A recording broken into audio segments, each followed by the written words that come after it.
We're back outside with the grill, Bob Rowe, John Barnett with Classic Events Catering. And now we've made the steak and the bread. We need a few more accessories to go with this, don't we? Exactly. What we're going to do now with the side dishes, we're going to stuff an onion. And I've got my butter curler here. We're just going to hollow out an onion. And like you and I talked about earlier, you could use your grapefruit spoon, grapefruit knife, a melon baller works as well. The one thing is you just want to make sure you go all the way through the bottom, or else while the goat cheese is cooking, it'll seep out and get all over your grill. I got a mixture of goat cheese, basil, roasted garlic, a little bit of fresh thyme, salt and pepper, and that's what we're going to put inside our onion. Once we get that done, we'll have a little bit of oil on the outside of our onion, and we're going to wrap that up like a present. And we're going to place that on our grill for roughly 10 minutes. Then the last 5 minutes of cooking time, we're going to remove it from the aluminum foil and set it directly on the grill. Okay. Keeping it wrapped up like this, what that does is it steams and causes the onion to get a little softer, a little bit faster. Sure. All right?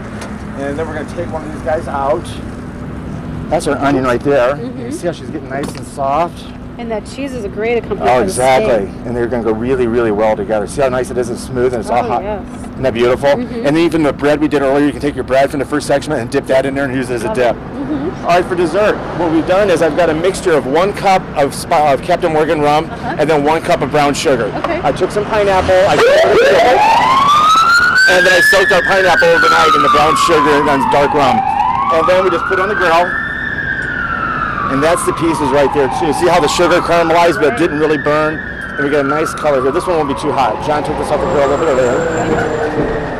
Give that a taste. Thank you. Can you imagine that over ice cream? Yeah, isn't that fun?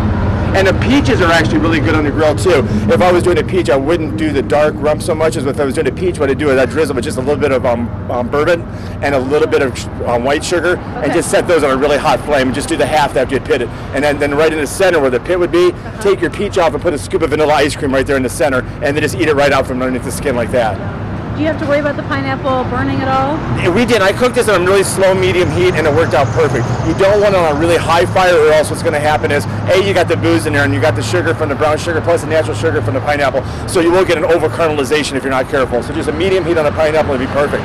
The other nice thing about this, too, is if you got the grill going and you're doing this, you can do this, and then have it the next day, and put it in the refrigerator, just slap it in the microwave, and then you'll still have the flavor and the taste of something you cooked outside. So if you're entertaining, you're having guests over on a Saturday night, and you want to do something nice, but you don't want to leave your guests, you could actually have your pineapple grilled the day before, and then just heat it up in a microwave right before you're ready to serve dessert. Love the tips.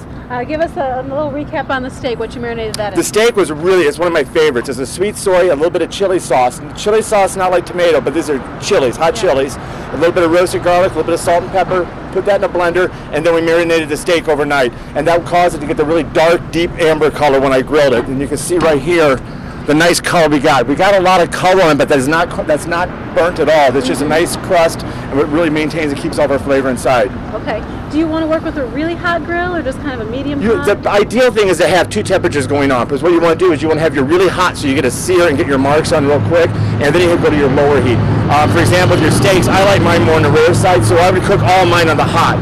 Somebody like John, who likes his more well done, would do on the sear on the hot, then would slow cook it on the slow part, so we're not burning, but we're getting the temperature all the way through.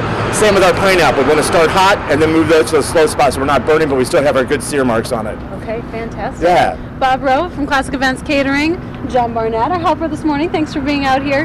Great tips for us. We're going to put them all on our website. You can watch these segments again at illinoishomepage.net. Just look under The Morning Show and The 3-Minute Grill.